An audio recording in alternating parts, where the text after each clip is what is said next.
Because of the fact that Elon Musk is the richest person on the planet, some people might assume he's distant and disconnected from the problems we face. But Elon has always been super vocal when it comes to opposing oppression, especially when it comes to unfair or straight-up dumb laws and regulations against the American people. With the California Public Utilities Commission potentially taking a vote on its proposed new net metering rules as early as January 27th, Tesla has launched a dedicated effort to stop the madness. According to Tesla, California's new rules would negatively affect the adoption of sustainable solutions, as it would discourage homeowners from using renewable energy systems like solar. Under California's proposed new net metering rules, NEM 3.0, homeowners with solar panels would be paying a grid access fee of $8 per kilowatt of installed solar per month. According to Tesla, this would effectively add $50 to $80 to customers' electric bills every month. Even customers who had solar installed under the old rules are affected, as their grandfathering period would be reduced from 20 years to just 15 years.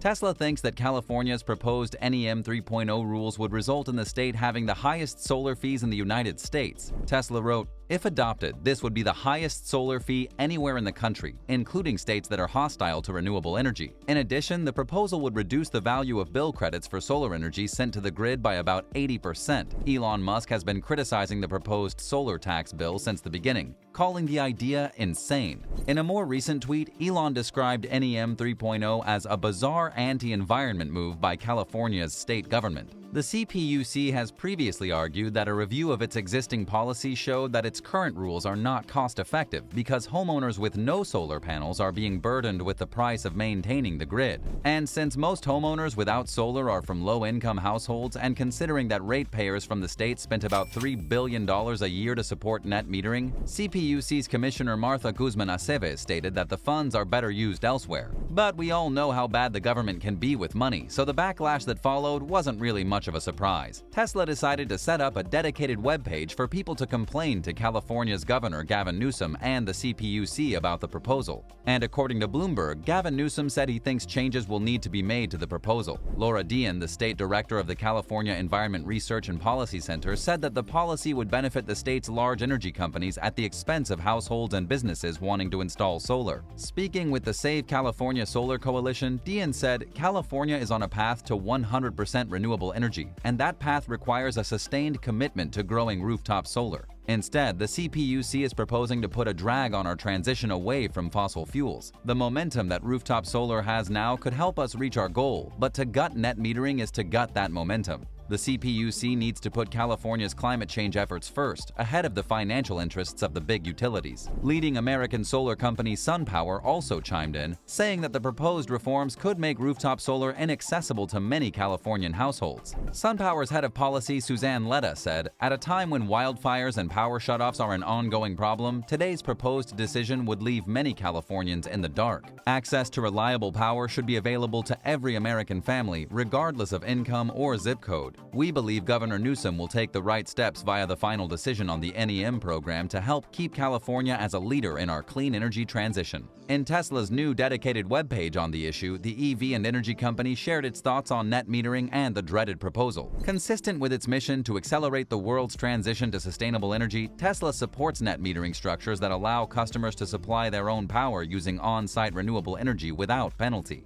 They also support NEM reforms that increase the climate and grid benefits of customer-sided clean generation through rate structures that encourage the dispatch of solar-powered batteries during times of the day when the electric grid is strained and fossil power plants are most polluting. For instance, Tesla supported the NEM reform recently adopted by the Sacramento Municipal Utility District that encourages customers to store their daytime solar energy and batteries for use in the evening hours to help the grid during times of high energy demand to offset high grid greenhouse gas emissions. But Tesla also explained a couple of reasons why it opposes the CPUC's proposal. First, imposing fixed charges only on those customers who choose to install solar impedes on customers' right to self-generate their own clean energy. It violates every tenet of regulatory fairness and is most likely illegal under federal law. The fixed charges can be avoided by adding a battery and would need to be paid regardless of whether the solar customer exports energy to the electric grid. Tesla believes that every solar customer should be asking why they're discriminated against, but not those customers customers who have rarely used vacation homes, invest in energy efficiency, and have small homes. On its new dedicated website, Tesla asked, why would the CPUC not add fixed charges to all customers fairly and with documented justification rather than only solar customers? Second, Tesla stressed how the dramatic change from the current NEM policy will reduce customer adoption of clean energy in California at a time when more is needed to meet the state's climate goals and to provide more energy resiliency in the face of unprecedented wildfires and grid outages.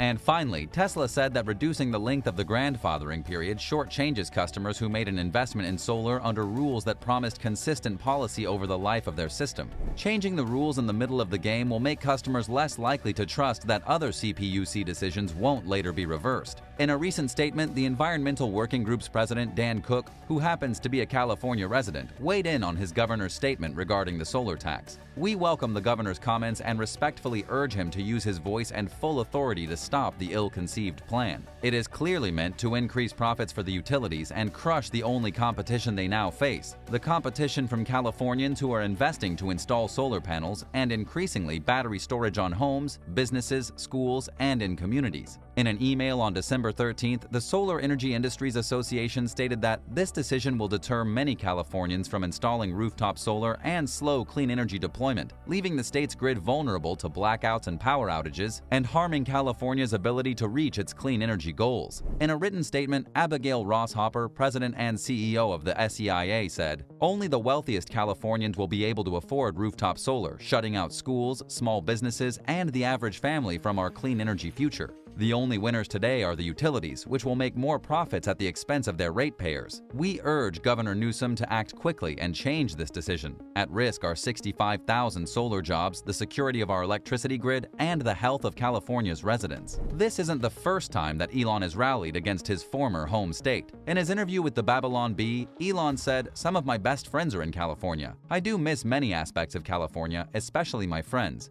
But it's increasingly difficult to get things done. California used to be the land of opportunity. Now it has become and is becoming more so the land of overregulation, over-litigation, over-taxation, and scorn." In recent years, Elon has sold off a vast portfolio of real estate in California. Most recently, he parted ways with a sprawling Bay Area estate for $30 million, which he said was his last remaining house. After years in California, Elon confirmed that he had moved to Texas in late 2020, where he rents a $50,000 home from SpaceX. In October 2021, Elon announced that Tesla would relocate its headquarters from Silicon Valley to Austin, Texas. In May 2020, Elon threatened to move all of Tesla's operations to Texas or Nevada as tensions rose. Now, as California continues to push back on solar energy and Tesla continues to work on its solar roof, we should probably remind ourselves of the product's specs. Instead of using panes, the concept turns your entire roof into your solar array. The Tesla solar roof uses tempered glass panels that replace your standard shingles, providing the same protection you'd expect from a traditional roof while also capturing solar energy.